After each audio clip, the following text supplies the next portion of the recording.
Hey guys, today we're going to be talking about a trigonometric substitution in integral calculus. So first we're going to cover what is a trig sub, then we're going to talk about why we do trig sub, and what are the steps in doing a trig sub.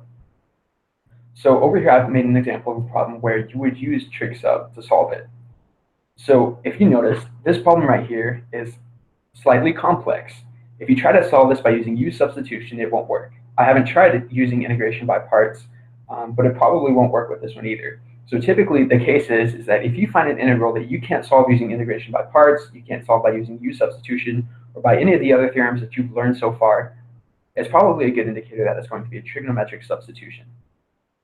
Now what you're going to find is that sometimes you can solve something by parts that was a trig sub, but that by doing it by using the trig sub method, it's going to be a lot faster and a lot easier. So one of the first things that we want to do when you're solving a trig sub, as you see there's 4 steps, is you want to identify the trig sub that you're going to be using. Now what do I mean by this? Well, down here I've made a box, and inside this box we have a list of expressions, different substitutions, and identities. So now if you notice, I haven't made any signs here, but it's whenever a squared minus x squared inside of a square root, whenever you find this case, you know that your x is going to equal a sine theta.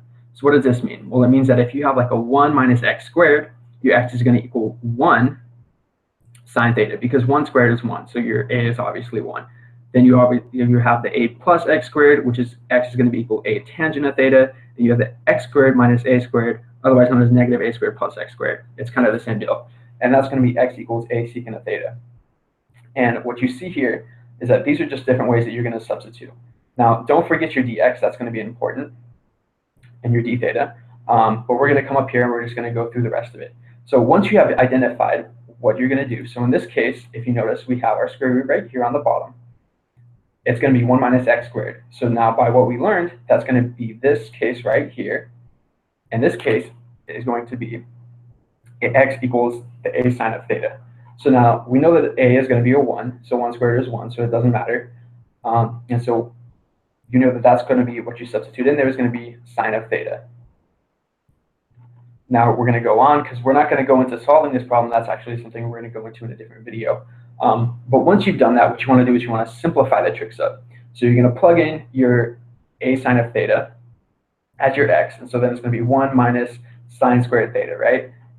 And then once you have 1 minus sine squared theta, as you see right here in this identity column, you know that that is going to be cosine of square root of theta, because sine squared theta plus cosine squared theta equals 1. So you're basically just using your trigonometric identities again.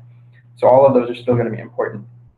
So once you do that, you just substitute that in. You keep on simplifying, right? You're going to plug in your sine theta here for your x squared, and so you're going to have a sine squared theta outside your square root.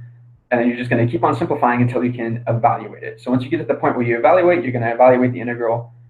During this simplifying process, you may need to complete the square. You may need to use a u sub, just depending on how complex the problem is, and then get to the evaluation part. Once you're past evaluating, what you're going to do is you're going to use the triangle, or otherwise known as the Pythagorean theorem, to convert the answer into terms of x. So what this is going to look like is basically you're going to draw a triangle, and this triangle is going to have all of your sides and your hypotenuse with their values, and you're going to have the angle theta identified, and we're going to show you how to do this in the next video. But basically these are the basic steps that you're going to use, and these are the basic formulas that you're going to use when you solve trig sub.